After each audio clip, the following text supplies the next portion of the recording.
Bismillahirrohmanirrohim. Assalamualaikum warahmatullahi wabarakatuh. Selamat datang di Irfan Hikmatiar Channel. Di video ini kita akan membahas bagaimana alur tes P3K Tenaga Kesehatan Kementerian Pertahanan. Secara umum, seleksi yang akan dijalani oleh calon peserta adalah seleksi administrasi dan seleksi kompetensi. Namun apabila kita breakdown lebih jauh, sebetulnya tesnya bukan hanya itu saja. Untuk seleksi administrasi, ini merupakan tes yang terkait dengan proses administrasi yang apabila persyaratan yang diminta sesuai, dapat lolos dari tahapan tes ini. Kemudian ada seleksi kompetensi. Seleksi kompetensi ini terbagi menjadi beberapa bagian. Yang pertama ada seleksi kompetensi itu sendiri, yang kedua ada uji materi, kemudian yang terakhir adalah tahapan wawancara. Seleksi kompetensi memiliki bobot 50%, uji materi sebesar 25%, dan wawancara sebesar 25%, total 100%. Di seleksi kompetensi, terbagi lagi menjadi 3 jenis seleksi.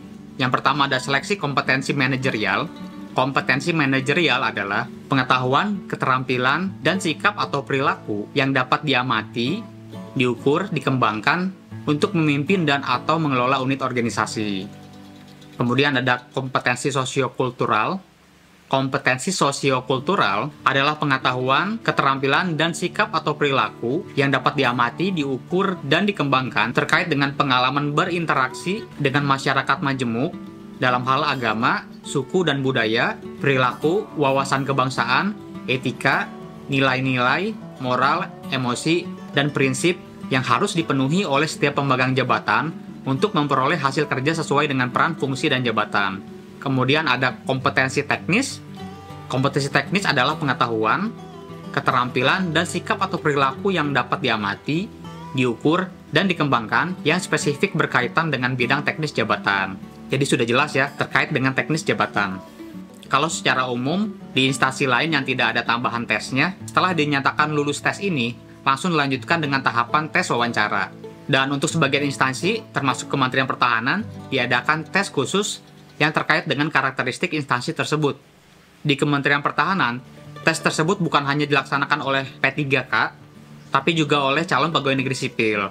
Dan kalau seleksi kompetensi tadi bobotnya 50%, di seleksi tambahan ini bobotnya 25%, terdiri dari tes kesegaran jasmani, tes kesehatan, psikotes, penelitian personil, dan kesehatan jiwa.